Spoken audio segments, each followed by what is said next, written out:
Good evening. Welcome to This Week in Turkey. Political parties running in the upcoming June 24th parliamentary elections have submitted their lists of nominees to the Supreme Board of Elections this week. All Turkish political parties eligible to run in the upcoming parliamentary elections submitted their lists of parliamentary candidates to the Supreme Board of Elections on Monday. 8 political parties will be contesting in the June 24th early elections. For the first time in Turkish political history, political parties will go run in the elections by forming alliances. Justice and Development Party (AKP) and Nationalist Movement Party (MHP) will enter the race as an alliance, while Republican People's Party (CHP), Good Party, Felicity Party (SP), and Democrat Party (DP) will participate as constituents of the opposing alliance. Energy Minister and President Erdogan's son-in-law, Berat Albayrak, was nominated for the parliament from Istanbul by the ruling AKP. Prime Minister Binali Yıldırım was also nominated, while the European Union Minister Ömer Çelik couldn't find a place for himself in the MP lists. Economy Minister Mehmet Şimşek will also not be included from the parliament in the next term. Meanwhile, Foreign Minister Mevlut Çavuşoğlu was nominated for the parliament from his hometown of Antalya. In the new presidential system, those who are appointed as ministers will have to resign from the parliament. The main opposition CHP has undergone a significant change in its parliamentary group for the upcoming elections, as the partial list revealed that 61 of the 131 current MPs have been changed. CHP's former leader Deniz Baykal was presented as a candidate from his constituency Antalya from the first position, while imprisoned CHP lawmaker Enis Berberoğlu was nominated from Istanbul from the first position. Constitutional law professor İbrahim Kaboğlu, who was dismissed from his post at Marmara University following a state of emergency decree, is also on the list. Furthermore, AKP's founding member Abdüllatif Şener was nominated as a parliamentary candidate from Konya. As the main opposition party has formed an alliance with the Felicity Party, some of the places within the 600 lawmaker list were left blank for Felicity Party's nominees. People's Democratic Party HDP co-chairs Pervin Buldan and Sezai Temelli were nominated respectively in Istanbul and Van. Prominent Turkish journalist Ahmet Şık, who has been imprisoned several times, and Barış Atay, an actor and outspoken critic of the government's policies, are going to run for a seat in parliament with the HDP for Istanbul and Hatay respectively. Author and academic Ömer Faruk Gergerlioğlu and economist Erol Katılıcıoğlu will be running in Kocaeli and Istanbul. Meanwhile, the highest percentage of women in the candidate lists is in the HDP, which has 18 women topping its candidate lists.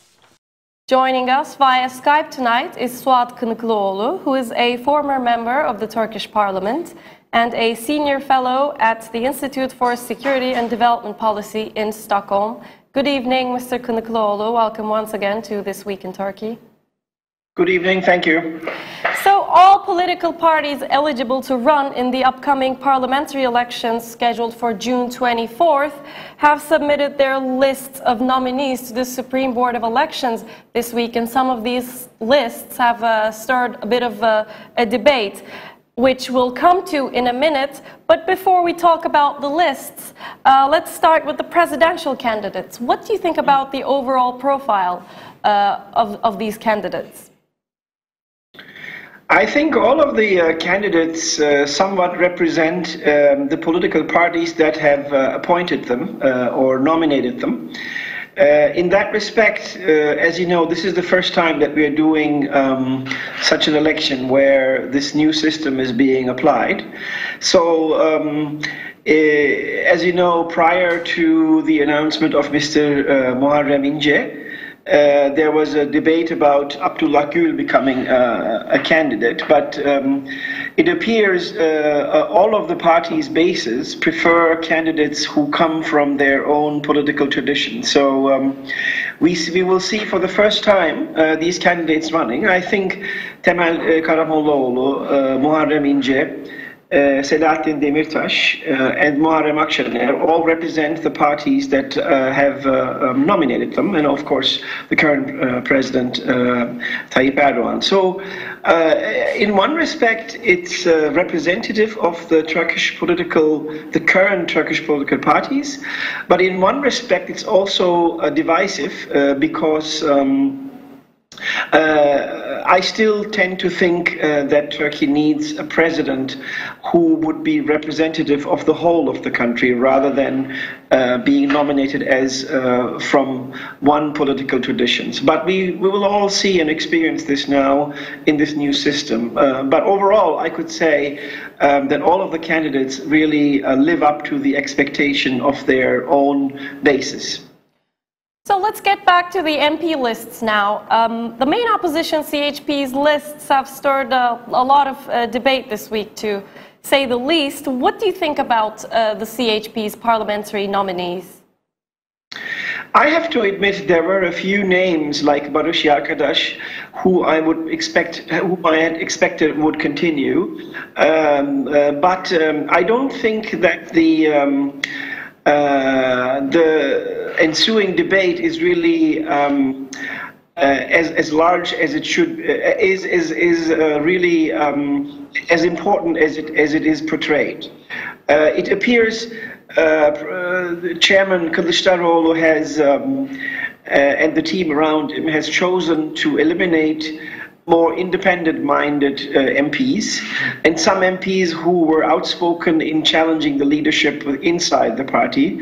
You know, the CHP is a political party that has been often criticized for having too many voices speaking contradictory messages. So I think what we're seeing with this list is Kılıçdaroğlu consolidating his grip on the party and his desire for a less vocal and contradictory messages coming out of party members. So I think he wants a more controlled and centralized and probably more harmonious CHP discourse in the future. So if you look at the profile of some of the members being discarded, you'll see many of them coming from the primary elections in the last election. I think he understands now that primary elections on paper are democratic, but in application in the Turkish system often lead to local independence that does not really work with our political party system. And what are your comments on the ruling Justice and Development Party, AKP's lists? You've worked with some of these nominees as a former member of the Turkish parliament. How would you evaluate the overall composition of the AKP's nominees?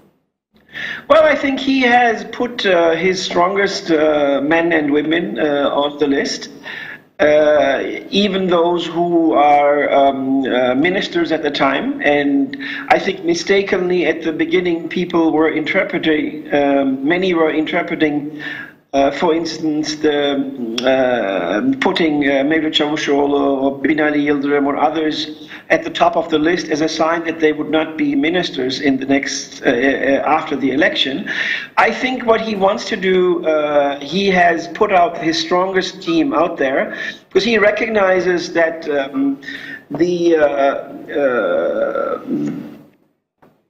in the public opinion polls are not very favorable, especially in the Turkish Grand National Assembly side.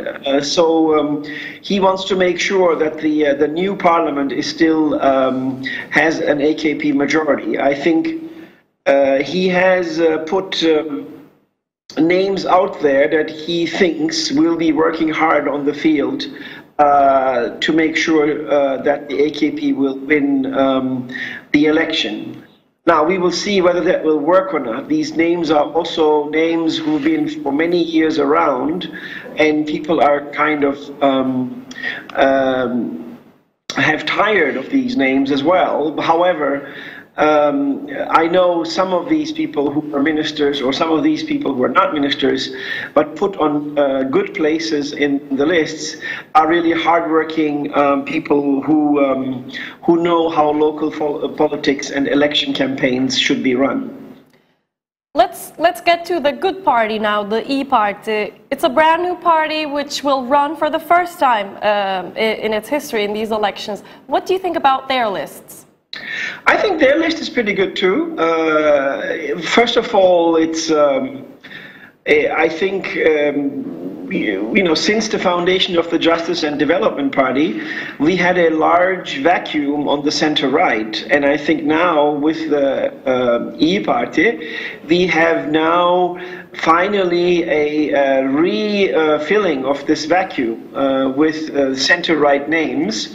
There are some people who come from the Democratic Party tradition. There's some people from ANAP. And we also see many academics, diplomats, the folks that you would like to see in a normal center-right party. I think the list is good. There were a few surprises, but still overall, the list is good, and it seems that Meral Akşener has chosen to reward those who came with her from the MHP, who rebelled against the MHP. So the senior people like Ümit Özdağ, Koray Aydın, and many others have found good places in the list. The only surprise was with Yusuf Halaçoğlu, which seems to be a more personal case about insisting on a certain district rather than about himself. And finally, do you have any comments on the list submitted by the People's Democratic Party, HDP? Yes, I was very pleased to see Ahmet Şık running from the HDP. I think he has acquired quite a space and a position in Turkey's, especially oppositional framework. So I think very prestigious, very outspoken man on the list is actually a huge plus for the HDP. We see some very good names like Filiz Kerestecioğlu back in. Some names, interestingly, were not put in, but obviously the HDP is a much more complicated political apparatus than normal parties that we do know. They are running this time, of course, with as an underdog, especially since Selahattin Demirtas is still in prison. Hence, I think the HDP has a pretty good chance to make the 10% threshold. Some of the names I do not recognize, especially the ones that were put in the southeast and east. But it appears it's not a too controversial list. It has not created a huge uproar at the HDP base. I think that the most important side really is. And I think which would be defining in whether they will pass the 10% threshold is really how this list, and especially these names, these public names such as Ahmet Şık and some others, will reverberate in Western Turkey and in the big cities. I think that's the key point.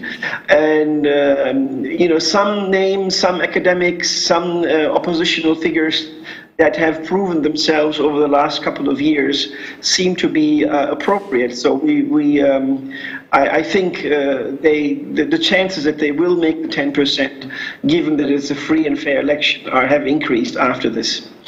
Suat Kınıklıoğlu, thanks a lot for joining us tonight and for your comments. No problem. Thank you. We'll continue with our next news video now.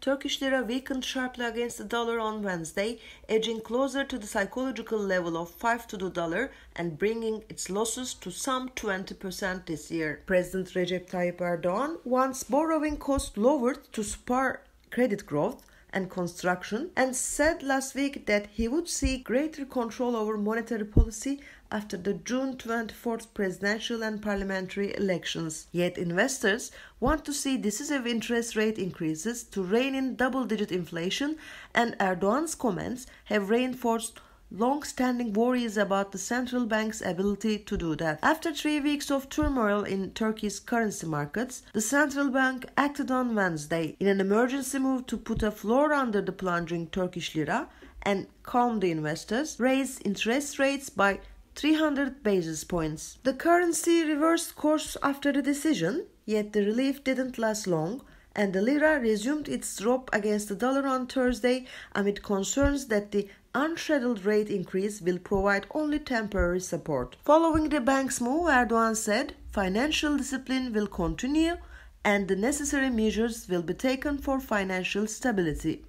But he also said the currency's volatility did not reflect economic reality, and echoing his frequent references to foreign threats, warned that he would not let global governance types ruin the country. He appealed to citizens not to favor foreign currencies over the lira and said the authorities will definitely take measures to lower inflation and the current account deficit in a very different way after the elections.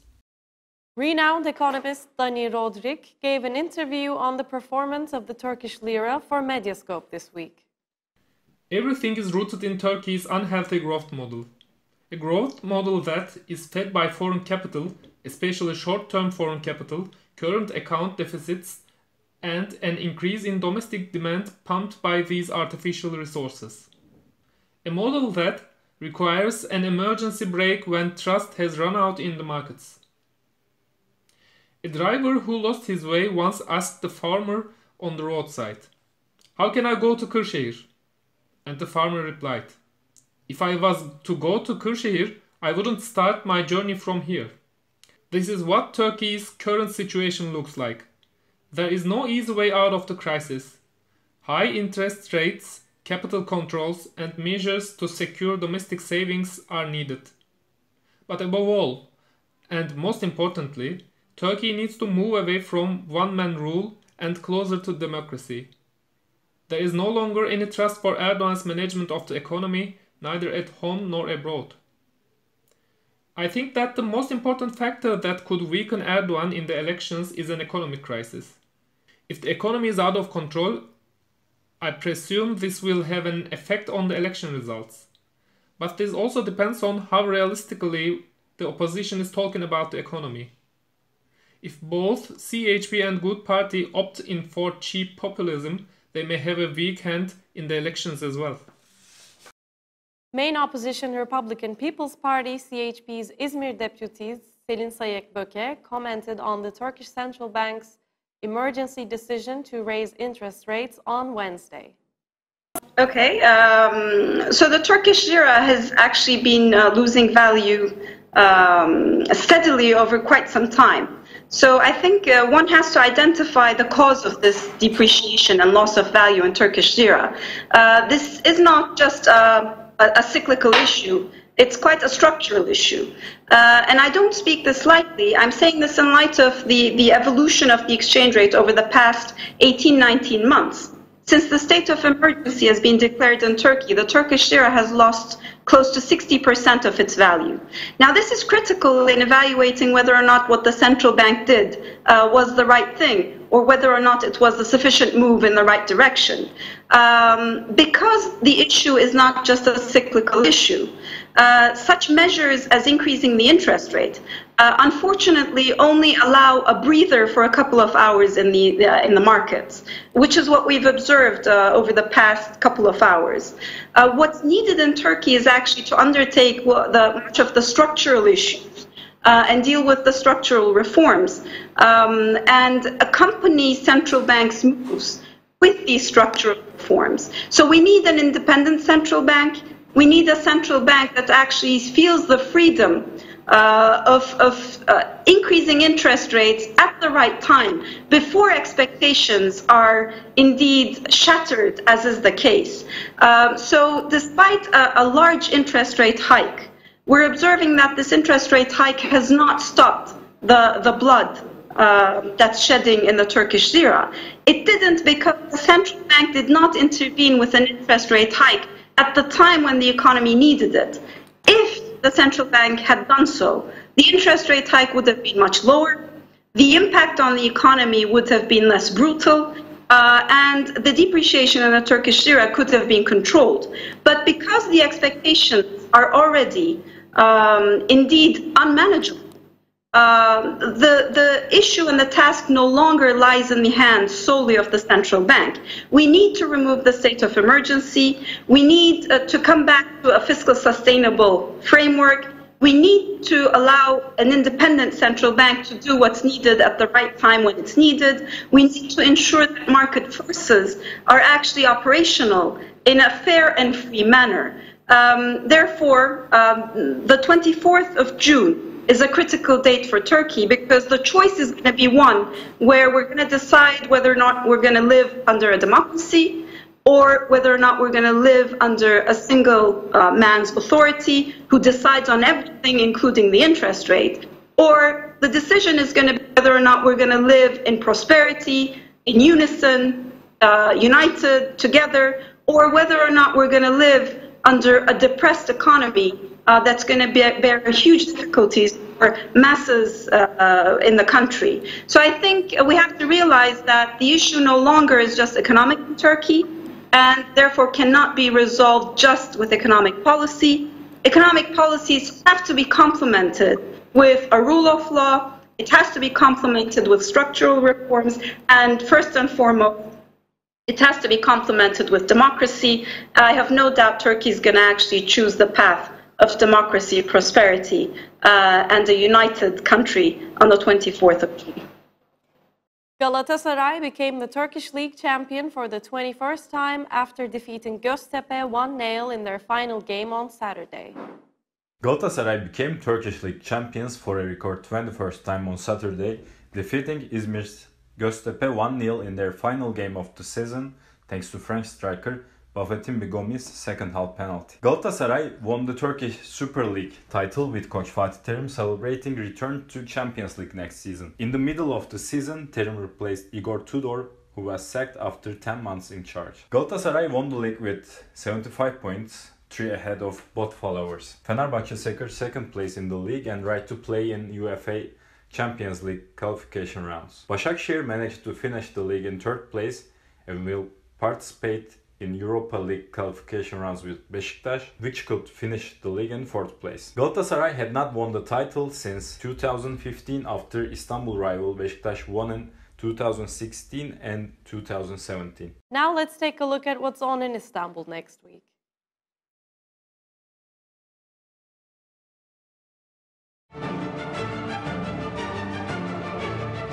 Istanbul Music Festival kicked off on Thursday and will continue until the 12th of June.